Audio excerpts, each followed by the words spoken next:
कुनै जमाना यत्रो क्षेत्रफल भएको द ग्रेटर नेपाल अहिलेको यति क्षेत्रफल भएको नेपाल कसरी बन्न पुग्यो त? पृथ्वीनारायण शाहले गोरखाबाट सुरु गरेको नेपालको एकीकरणको क्याम्पेनलाई उनको मृत्यु पछाडि पनि उनका छोराबुहारीले निरन्तरता दिइरहे र त्यही क्रममा कुनै समय नेपालको भूभाग पूर्वमा टिस्टा र पश्चिममा काङ्गडासम्म पुगेको थियो। तर फेरि हामीले यी क्षेत्रफल गुमाएर पूर्वमा मेचीदेखि पश्चिममा महाकालीसम्म हाम्रो सिमाना कसरी कायम भयो त? यसको सामान्य उत्तर हो सुगौली सन्धि। सुगौली सन्धि कसले गरायो? यो गर्नै पर्ने बाध्यता किन आइपर्यो त? के ग्रेटर नेपाल अझै सम्भव छ? आउनुहोस् सबै कुरा जान्ने कोसिस गरौँ युनिफिकेसन अफ नेपालको अन्तिम भाग द सुगौली ट्रिटीमा।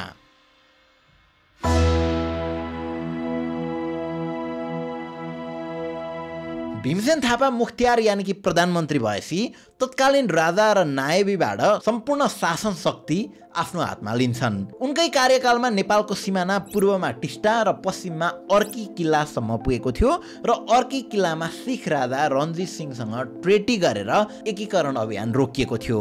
पूर्व र पश्चिमको एकीकरण रोकिए पनि भीमसेन थापा रोकिने मुडमा थिएनन्। उनी नेपालको साउथमा रहेको अवार्ड र बङ्गालका भूभागहरूलाई कब्जा गर्नतिर लाग्छन् र अहिलेको युपी र बिहारका केही क्षेत्रहरू जित्न पनि सफल हुन्छन्।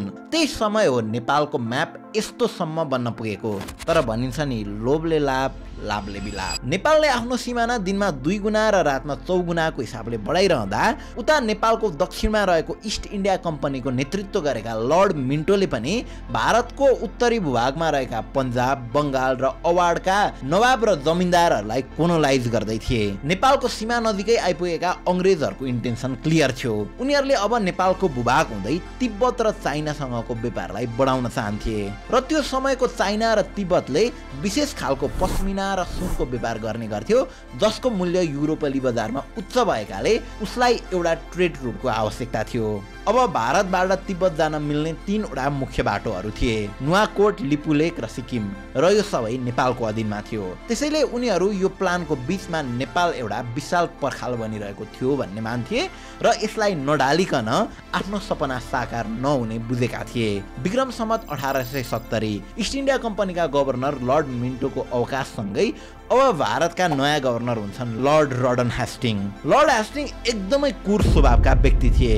नर्थ अमेरिका होस् या आयरल्यान्ड, उनी जहाँ गएका थिए त्यहाँनिर उनले आफ्नो निर्दयी शासकको रूपमा चिनिएको छाप छोड्दै आएका थिए र एज एक्सपेक्टेड इन्डियामा पनि उनी उस्तै क्यारेक्टरमा देखा पर्छन्। इस्ट इन्डिया कम्पनीको गभर्नर जेनरल हुन साथ उनले नेपाल समक्ष आफूहरूलाई नेपालको बाटो हुँदै तिब्बत र चाइनासँग व्यापार गर्न अनुमति माग्छन्। तर आत्मस्वाभिमान र जितको अहङ्कारमा डुबेका भीमसेन थापाले यो कुरालाई ठाडै नकारिदिन्छन्। नेपालले सहमति गर्न नमानेको पत्र पाउन साथ रक्सीको प्याला हातमा बोकेका लर्ड रडन हेस्टिङले जाबो त्यो फिस्टे नेपाल जो पहाडको कुनामा छ उसले हामी जस्तो विशाल राज्यसँग न्यू खोज्ने, हामीलाई हेप्ने, हामीलाई नाइ भन्ने भनेर रिसाउँदै आफ्नो रक्सीको ग्लास भित्तामा पछारिदिन्छन् र नेपाललाई सबक सिकाउनै पर्ने भने प्लान बनाउनतिर लाग्छन्। प्लान अनुसार नै लर्ड हेस्टिङले नेपालमा विलय भएका यस्ता राज्यहरू खोजिरहेका थिए जसलाई आफ्नो पक्षमा लिएर नेपालसँग सीमा विवादको न्यू निकालेर न्यू खोज्न सकियोस्। र नभन्दै उनले पाल्पा राज्यका गुरु कनक निधि तिवारी र पश्चिम खुमाउ गढवाल र श्रीमाओका मन्त्रीहरू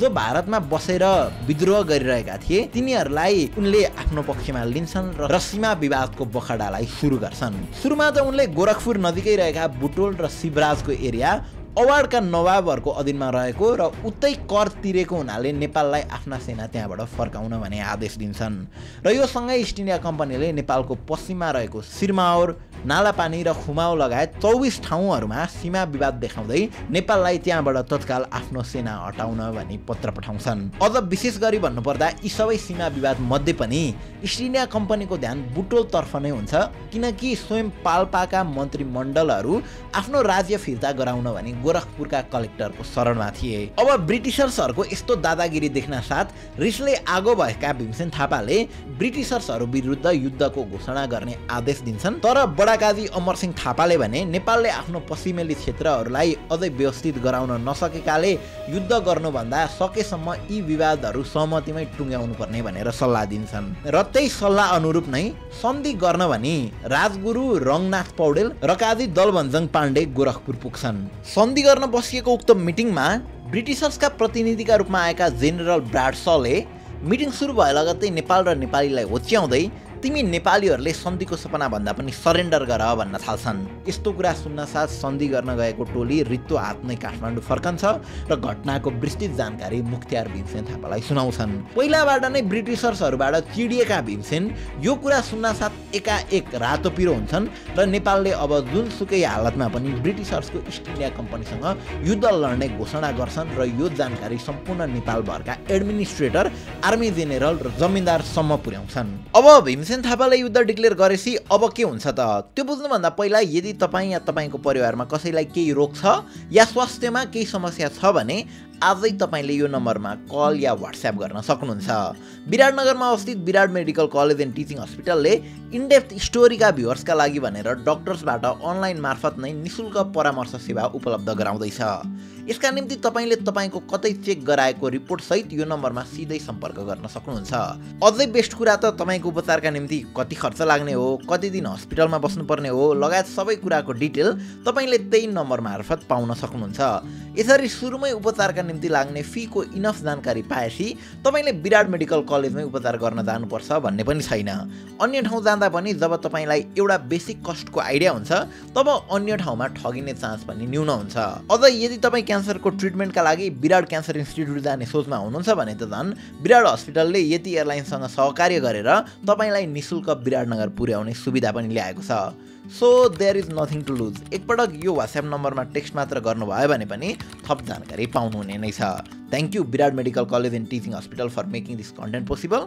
so let's get back to the video. मुख्तियार भीमसेन थापाले युद्ध गर्ने भन्दै पठाएको पत्र पाउन साथ विक्रम सम्वत 1870 फागुनमा रौतहटका हाकिम लक्ष्मण गिरीले आफ्ना सेनाहरू प्रयोग गरी एकाएक रौतहट नजिकैका 9 वटा गाउँहरूलाई आफ्नो अधीनमा लिन्छन्।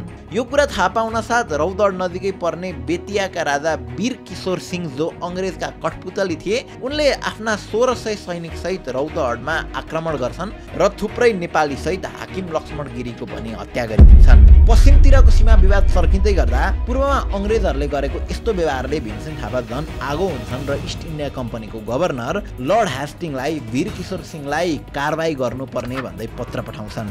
तर विक्रम सम्वत 1870 फागुन 28 गते सन्की स्वभावका लर्ड ह्यास्टिङले कारबाही गर्नुको साटो उल्टै अबको 25 दिनमा नेपालले बुटोल र शिवराज इस्ट इन्डिया कम्पनीलाई फिर्ता नगरे ठुलै युद्ध हुने चेतावनी दिँदै पत्र पठाउँछन्। लर्ड ह्यास्टिङको यस्तो धम्कीपूर्ण पत्र पाउन साथ भीमसेन थापाले जबरजस्ती आफ्ना विश्वासिला पात्रा बडाकाजी अमरसिंह थापा, रन्जोर थापा, चौतारिया बम शाह लगायतलाई अब कुनै पनि हालतमा युद्ध नरोकिने भन्दै सेना र हात हतियारको बन्दोबस्त र आफ्नो क्षेत्रका किल्लाहरूलाई मजबुत बनाउन आदेश दिन्छन्। आफ्नो पत्रको रिप्लाई नपाएका लर्ड ह्यास्टिङले विक्रम सम्वत 1871 वैशाख 9 गते गोरखपुरबाट आफ्ना सैनिकहरू पठाई बुटोल र शिवराजको एरियालाई आफ्नो कब्जामा लिन्छन्। बिना कुनै खबर नै बुटोलमा अङ्ग्रेजहरूले कब्जा गरेको सुन्नासाथ भीमसेन थापाले काजी भक्तवीर थापा र सरदार शमशार राणाको नेतृत्वमा पठाएका 3 पल्टनले जेठ 16 गते ब्रिटिस सेनाहरूमाथि रातको समयमा हमला गरी ब्रिटिसर्सलाई गोरखपुरतिर धकाल्न सफल हुन्छन् र पूर्ण बुटोल आफ्नो कब्जामा लिन्छन्। यो हारसँगै नेपालसँग न्यू खोजेको इस्ट इन्डिया कम्पनी एकाएक शान्त हुन्छ। सबैलाई लाग्छ कि अब अङ्ग्रेजहरू डराए, सबै ठिक भयो र अब कुनै खतरा छैन। तर behind the scene East India कम्पनीले नेपाललाई कब्जा गर्न एउटा छुट्टै स्ट्राटेजी बनाइरहेको थियो र नभन्दै विक्रम सम्वत 1871 कार्तिक 1 गतेका दिन चौतरिया बम शाहले खुमाउको कश्मीर पूर्वमा डाक्टर रदरफोर्डले नेपालीहरूसँग लड्न गोला बारुद र हात हतियारहरू निर्माण गरिरहेको कुरा थाहा पाउँछन् र सो कुरा काठमाडौँसम्म पुर्याउँछन्। यसैसँगै इस्ट इन्डिया कम्पनीले श्रीमाहोर, गोरखपुर, सिन्धुलीगढी नजिकैका क्षेत्रहरूमा पनि सैनिक गतिविधि बढाइरहेको खबर दरबारसम्म आइपुग्छ। यो खबर सुन्नासाथ भीमसेन थापा जङ्गिँदै फिरङ्गीहरूले अति नै गरे अब त यिनीहरूलाई जसरी पनि तल लगाउनुपर्छ भन्दै आफ्ना मित्र राष्ट्र चाइना, पन्जाब र मराठाहरूलाई अङ्ग्रेज विरुद्ध लड्नका लागि पत्र पठाउँछन्। तर यी सबै राज्यहरू आफ्नै आन्तरिक द्वन्द्वमा मुसिरहेको कारणले उल्झिरहेको कारणले कतैबाट पनि सहयोग आउँदैन। अब कतैबाट पनि सहयोग नपाएका भीमसेन थापाले अब एक्लै भए पनि युद्ध लड्ने निदो गर्छन् र सरदार भक्ति थापालाई मलाउन, काजी रन्जोर सिंह थापालाई जैठक, चौतरिया बमशाहलाई कुमाऊ, कर्णेल उजिर सिंह थापालाई बुटोल, कर्णेल रणवीर सिंह थापालाई मकवानपुर र कर्णेल भक्तबहादुर थापालाई पूर्वी नेपालको किल्ला र सैनिकहरू तयार गर्न आदेश दिन्छन्। यी 5 क्षेत्रहरू अगाडि गएर एकदमै इम्पोर्टेन्ट छ, याद गरिरहनु होला। उता इस्ट इन्डिया कम्पनीले पनि 24,000 एक्टिभ सैनिक र 12,000 भन्दा बढी रिजर्भ सैनिकलाई व्यवस्थित गरी नेपालको पूर्वदेखि पश्चिममा फैलिएको करिब 1500 किलोमिटर दक्षिणी सिमाना एकैचोटि आक्रमण गर्ने प्लान बनाउँछ, जहाँ सिक्किम कब्जा गर्न मेजर बेरियर ल्याटर, मकवानपुरका लागि मेजर जेनेरल मार्ली, बुटोलका लागि मेजर जेनेरल जोन सलिभनवुड, देहरादुनका लागि मेजर जेनेरल रोलो गेलेस्पी, मलाउनको लागि मेजर जेनेरल टेर्लोनी सहित उक्त टोली 4 वटा डिभिजन बनाई अघि बढ्ने प्लान बनाउँछ।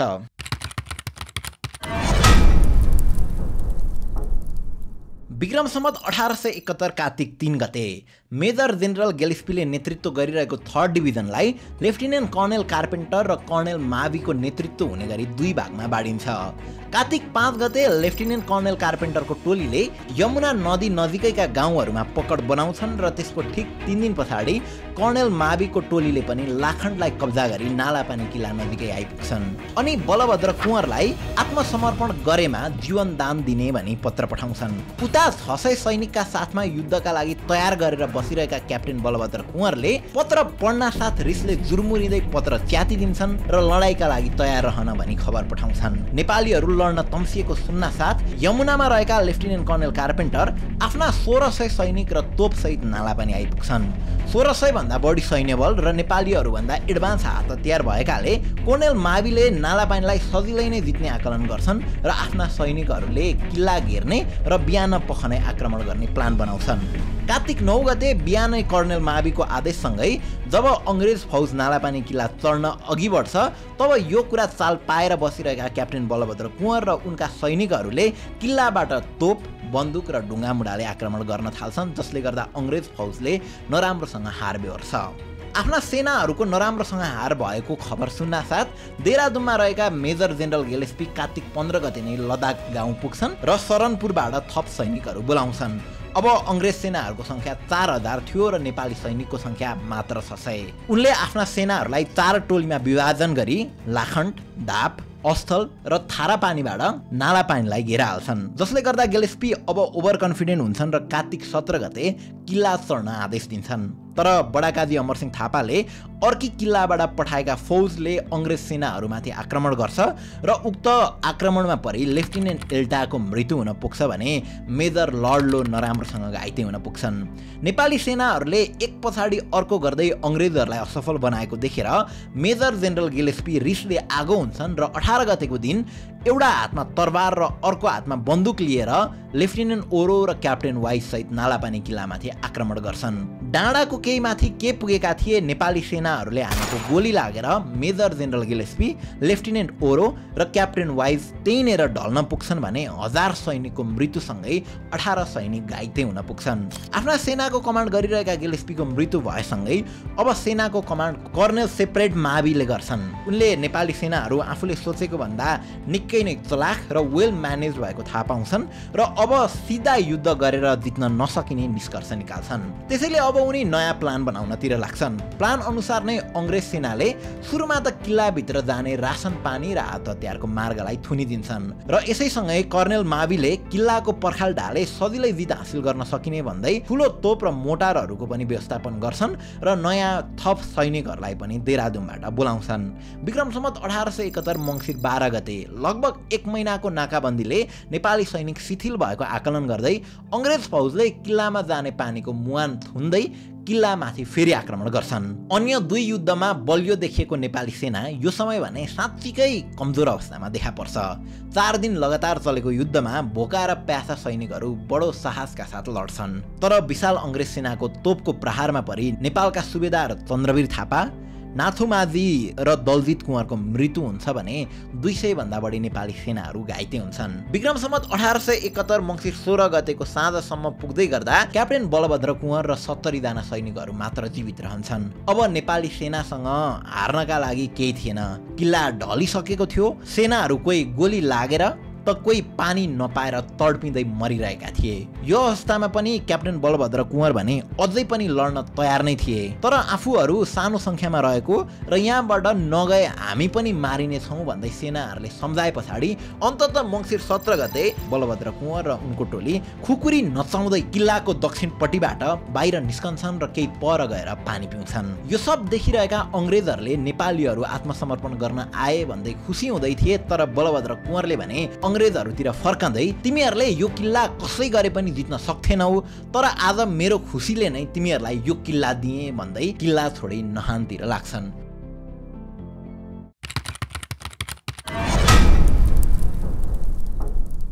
अब नालापानी किल्ला जितिसकेको अंग्रेज सेना विक्रम सम्वत 1871 पुस 12 गते नाहान कब्जा गर्दै रणजोर सिंह थापाले नेतृत्व गरिरहेको जैठक किल्लाको फेदमा पुग्छ।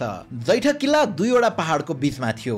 किल्लाको दक्षिणतर्फ जुन्टा हिल थियो भने उत्तरतर्फ पिकक हिल। त्यसैले जैठक किल्ला कब्जा गर्नु अघि यी दुई पहाड कब्जा गर्नु अति नै आवश्यक थियो। सोही अनुसार नै मेजर जेनेरल मार्टिन्डेलले आफ्ना सेनालाई दुई भागमा विभाजन गर्छन्, जहाँ मेजर रिचार्डको नेतृत्वमा 735 जनाको टोली पिकक हिल तर्फ पठाइन्छ भने मेजर लर्ड लोको नेतृत्वमा 1000 जनाको टोलीलाई जुन्टा हिल तर्फ पठाइन्छ। पौष 12 गतेको रातको समयमा हिँडेका मेजर लर्ड लोको टोली 13 गतेको बिहान 3 बजे नेपाली आर्मीको पहिलो पोस्ट नजिकै आइपुग्छन्। यता नेपाली सेनाहरूले भने अंग्रेज सेनाहरू देख्न साथ उक्त पोस्ट छोडिदिन्छन् र अंग्रेजहरूमाथि ढुङ्गा मुढा र गोली बर्साउँदै 1.5 किलोमिटर उकालोमा रहेको अर्को पोस्टतिर लाग्छन्।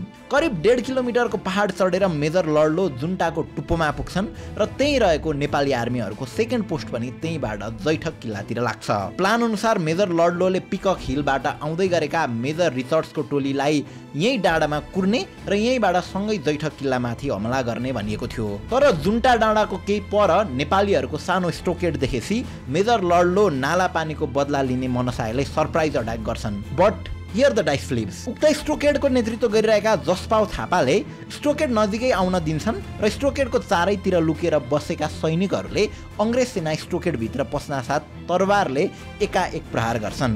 मेजर लर्ड लोले आफ्ना अन्य सैनिकहरूको मद्दत लिन खोजेता पनि जसपाल थापाको सैनिकले एकछिन पनि टिक्न दिँदैनन् र उनीहरू बाध्य भएर 10 बजे नै फेरि नाहानतिर फिर्ता जान्छन्। उता यो कुराबाट बेखबर रहेका मेजर रिचार्ड्सको टोली भने दिउँसोको 1 बजे पिकक डाँडामा आइपुग्छन्। प्लान अनुसार यो समयसम्म मेजर लर्ड लो नआएको देखेर रिचर्ड्स आफैले जैठक किल्लामाथि आक्रमण गर्छन्। तयारी अवस्थामा बसेको रणजोर सिंह थापाको टोली र रिचार्ड बीच भीषण लडाई हुन्छ।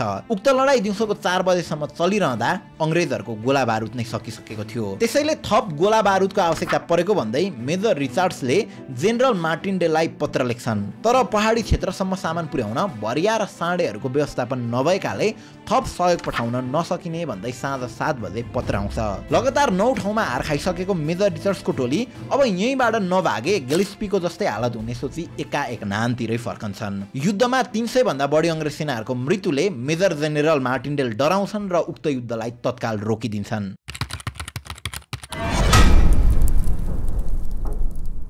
जैठकको हारसँगै केही शिथिल देखिएको अंग्रेज सेनाको बदला लिने र बुटोल कब्जा गर्ने भने जेनरल उटले पाल्पाका राजा पृथ्वीपाल सेनका गुरु कनकनिधि तिवारीको सहायता लिएर दुईवटा प्लान बनाउँछन्। प्लान एमा पाल्पाको नुवाकोटलाई कब्जामा लिई बुटोल र पाल्पा बीचको कनेक्सनलाई ध्वस्त पार्ने र प्लान बीमा सुरुमा बुटोलको जितगढलाई आफ्नो कब्जामा लिएर त्यसपछि नुवाकोट गढीलाई आफ्नो कब्जामा लिने।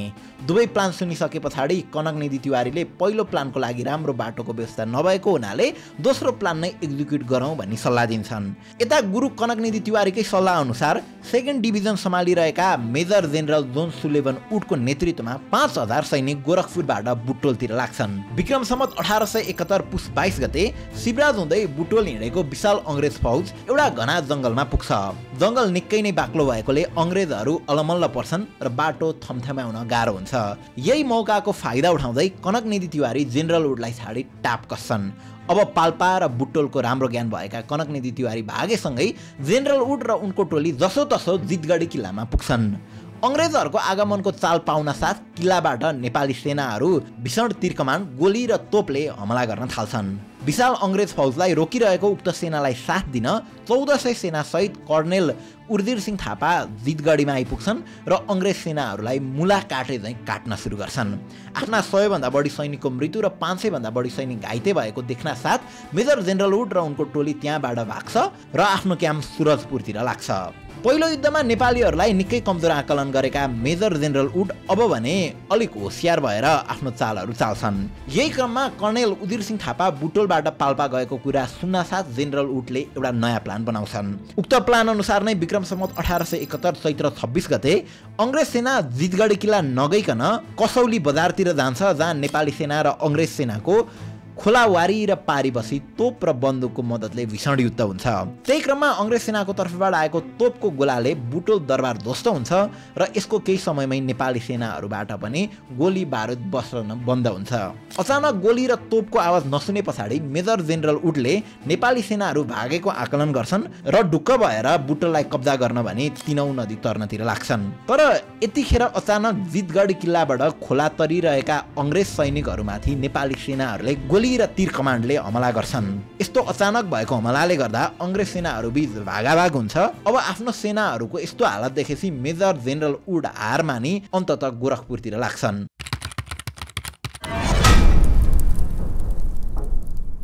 यो समयसम्म आइपुग्दै गर्दा नालापानीमा मेजर जेनरल गेलेस्पीको मृत्यु भइसकेको थियो भने मेजर जेनरल वुड पनि बुटोलमा भएको युद्धले नराम्रोसँग पराजय भएर गोरखपुरतिर बसिरहेका थिए। यस्तो अवस्थामा अब पश्चिम नेपालको सम्पूर्ण जिम्मेवारी मेजर जेनरल अक्टेर्नोलीको काँधमा आउँछ। अरू मेजर जेनरल भन्दा जेनरल अक्टेर्नोली निकै नै कुटिल र चलाक थिए। उनी काजी अमरसिंह थापालाई सिधै हराउन नसकिने कुरामा ढुक्क थिए। त्यसैले उनले मलाउ किल्लाका पूर्वमा रहेका द्योथल र कुमाओलाई कब्जा गर्ने र पूर्व र पश्चिमबाट घेरा हाली बडाकाजी अमरसिंह थापालाई आक्रमण गर्ने प्लान बनाउँछन्। त्यही प्लान अनुसार नै मेजर जेनरल ओक्टेर्नोलीको आदेशमा कर्नेल थम्सनले 3500 सैनिक लिएर देउथलमाथि कब्जा गर्छन्। यो खबर सुन्नासाथ बडाकाजी अमरसिंह थापाले 73 वर्षीय सरदार भक्ति थापाको नेतृत्वमा 400 सैनिकलाई देउथलतिर पठाउँछन्। उक्त युद्धमा आफू मारिने अनुमान गरेका भक्ति थापाले बडाकाजी अमरसिंह थापालाई ल त बडाकाजी म फर्केर आउँला नआउँला, तर आजदेखि मेरो छोरोको पालन पोषणको जिम्मा पनि हजुरकै भयो भन्दै देउतेलतिर लाग्छन्। विक्रम सम्वत 1872 वैशाख 6 गते बिहानको 3:15 मा सरदार भक्ति थापा र अङ्ग्रेज सेनाहरूबीच भीषण युद्ध हुन्छ, जहाँ अङ्ग्रेजहरूले पड्काएको तोपको गोली लागेर भक्ति थापाको त्यही मृत्यु हुन्छ। केवल 400 जना संख्या भएको नेपाली सेनाले 3500 अङ्ग्रेजहरू विरुद्ध साहसीपूर्ण युद्ध लडे पनि धेरै बेर टिक्न सक्दैनन् र अन्ततः नेपालले देउथल किल्ला पनि गुमाउन पुग्छ। अब देउथल पछि कतै अङ्ग्रेजले राम्रो प्रदर्शन गरिरहेको थियो भने त्यो थियो काजी बमसाको नेतृत्वमा रहेको कुमाओमा। अङ्ग्रेजको तर्फबाट क्याप्टेन हर्सीको नेतृत्वमा गएको अङ्ग्रेज सेनाहरूले एकपछि अर्को गर्दै पूर्वी कुमाओका विभिन्न क्षेत्रलाई कब्जा गर्छन्। क्याप्टेन हर्सीले 4500 सेनाको कमान्ड गर्दै गर्दा उनीहरूलाई रोक्न काजी बमसासँग केवल 1500 सेना मात्र थिए। नेपाली सेनाहरूले अङ्ग्रेजहरूलाई रोक्न खोजे पनि उनीहरूको केही सिप लाग्दैन र उनीहरू आफू बच्दै र साथीहरूलाई बचाउँदै अल्मोरा किल्ला पुग्छन्। आफूहरूले एकपछि अर्को गर्दै किल्ला हार्दै गए पछाडि काजी बमसाले सहयोगका लागि काठमाडौँमा खबर पठाउँछन्, जसस्वरूप काजी बमसासँग जोडिन हस्ती दलसा आफ्ना 4 कम्पनी सेनासहित अल्मोरा किल्लामा पुग्छन्। तर अल्मोरामा पनि हालत त्यस्तै नै थियो। अल्मोराको कमान्ड सम्हालिरहेका अङ्ग्रेज कर्नेल निकोलसले आफ्ना 3000 सैनिक सहित पुरै अल्मोरा किल्लामा घेराबन्दी गर्छन्। अब बमसासँग न त पूर्वमा काठमाडौँसँग सम्पर्क गर्ने मार्ग थियो, न त पश्चिम मलाउमा भएका बडाकाजी अमरसिंह थापालाई सम्पर्क गर्ने मार्ग नै। तैपनि आफ्ना बचेका 500 सेनासहित काजी बमसा र हस्ती दलसा खुब बहादुरीका साथ लड्छन्। तर विक्रम सम्वत 1872 वैशाख 16 गतेका दिन अङ्ग्रेज सेनाले अल्मोराको किल्ला पनि ढाल्छन् र सम्पूर्ण किल्ला आफ्नो कब्जामा लिन्छन्, जहाँ काजी बमसाले नचाहँदै बाध्य भएर सरेन्डर गर्छन्। देउथल र खुमाउ आफ्नो हातमा लिइसकेका मेजर जेनरल अक्टेर्लोनीले अब नेपालको अधीनमा रहेका मलाउ र जैठका किल्लातिर अघि बढ्छन्। मेजर जेनरल अक्टेर्लोनीले मलाउ किल्लाको 1 किलोमिटरको दूरीमा आफ्नो क्याम्प राख्छन् र अमरसिंह थापालाई पूर्वमा खुमाउ र देउथल कब्जामा आएको र अब लडाईँ गरेर केही फाइदा हुँदैन, बरु आऊ हामीसँगै मिलौँ, हामी तिमीलाई नेपालले दिएको भन्दा बढी तलब र पदवी पनि दिन्छौँ भन्दै खबर पठाउँछन्। अक्टेर्लोनीको यो पत्र पाउन साथ आत्मस्वाभिमानले भरिएका अमरसिंहले रिसाउँदै म बाघको डम्बरू हुँ, मलाई सिनो खाने गिद्ध नसम्झ भनी पत्र पठाउँछन्। अमरसिंह थापाको यो लाइन एकदमै फेमस छ। कहिलेकाहीँ क्विजमा हाजिर जवाफमा सुनि नै रहनु भएको होला। बडाकाजी अमरसिंह थापाको यस्तो पत्र पाउने बित्तिकै अक्टेर्लोनी रिसले चुर हुन्छन् र आफ्ना सैनिकहरूलाई भनी बिलासपुरबाट मलावको किल्लामा जाने मार्गलाई आफ्नो कब्जामा लिन्छन्। यसै किल्लाभित्र जाने सबै फुड सप्लाई जुन बिलासपुरबाट जान्थ्यो त्यसलाई पनि अधीनमा लिन्छन्। अब अमरसिंह थापा र काजी रणधोर सिंह थापा काठमाडौँबाट टोटल्ली कन्ट्याक्टलेस हुन्छन्।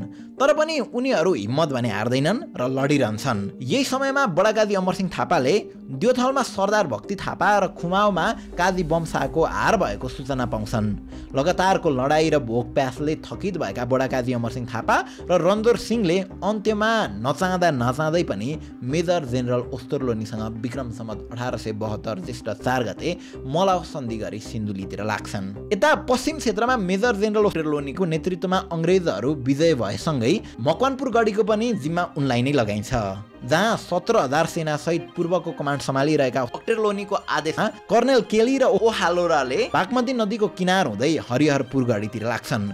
मकवानपुर र विजयपुरमा पहिला पनि मेजर जेनरल मर्लेले नराम्रोसँग हार बेहोरेकाले योपालि भने दुवै कर्नेलहरू नजिकैका केही जमिनदारहरूलाई प्रलोभनमा पारी हरिहरपुर गढीको सम्पूर्ण जानकारी लिन्छन्। विक्रम सम्वत 1872 फागुन 20 गते जमिनदारहरूको जानकारी अनुसार नै कर्नेल केली र ओहलाराले दुई भिन्नै ठाउँबाट घेरा हाली हरिहरपुर गढीमाथि हमला गर्छन्। हरिहरपुर गढी सम्हालिरहेका कर्नेल रणवीर सिंह थापाले यो अचानक भएको हमलाले गर्दा आफ्ना थुप्रै सैनिकहरू गुमाउन पुग्छन्। कमजोर भइरहेको रणवीर सिंह थापाको टोलीले उक्त किल्ला छोड्छ र आफ्ना सेना लिएर बडाकाजी अमरसिंह थापाले सम्हालिरहेको सिन्धुली गढीतिर पुग्छ भने ब्रिटिस सेना भने मकवानपुरतिर फर्कन्छन्। यता विजयपुर गढीको किल्ला सम्हालिरहेका काजी भक्तवर सिंह थापाले पनि एकपछि अर्को लडाई हारि नै रहेका हुन्छन्। त्यसैमा सिक्किमका राजाले पनि क्याप्टेन ल्याटरलाई साथ दिएको हुनाले अङ्ग्रेज सेनाहरूले मेची नदी पारीको नगरी किल्ला र पूर्व मोरङका तराईका केही किल्लाहरू आफ्नो कब्जामा लिइसकेको थियो। हजारौं सेनाहरू मरिसकेका थिए, लाखौं धनजनको नोक्सानी भइसकेको थियो। यसैबीच काठमाडौँ दरबारभित्र पनि एउटा छुट्टै कलह सुरु हुन्छ। यसरी हरेक ठाउँबाट थिचिए पछाडि अन्तत नेपाल युद्धबाट पनि पछि हट्न पुग्छ र अन्तत विक्रम सम्वत 1872 फागुन 24 गतेका दिन ब्रिटिस सरकारले पेश गरेको एकपक्षीय सुगौली सन्धिमा नेपालको तर्फबाट चन्द्रशेखर उपाध्याय, पण्डित गजराज मिश्र र भक्तसिंह सोर थापाले हस्ताक्षर गर्दै मेची र महाकाली पारीका सम्पूर्ण जमिन इस्ट इन्डिया कम्पनीलाई हस्तान्तरण गर्छन् र कुनै बेला 3,23,516 वर्ग किलोमिटरको विशाल नेपाल खुम्चिएर 1,47,516 वर्ग किलोमिटरमा सीमित हुन पुग्छ। नेपालले उक्त युद्ध हारे पनि नेपालीहरूको साहस भने अकल्पनीय थियो, जसको ज्वलन्त उदाहरण हो बहादुर सरदार भक्ति थापा र क्याप्टेन बलभद्र कुँवरको सम्झनामा ब्रिटिसर्सहरूले बनाएको स्मृति चिन्ह, जहाँ लेखिएको छ यो हाम्रो बहादुर प्रतिद्वन्दी बलभद्र किल्लाका कमान्डर र उनका वीर गोर्खाको सम्मानमा अर्पण गरिएको श्रद्धाञ्जली हो। अहिले पनि बेला बेला ग्रेटर नेपालको विषय उठिरहन्छ।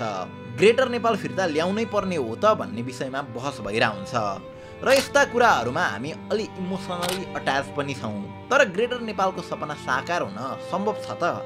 यो विषयमा थप जान्नलाई हामीले तयार पारेको यो अर्को भिडियो एकपटक हेर्नुहोला। हस्त, थ्याङ्क यू फर वाचिङ।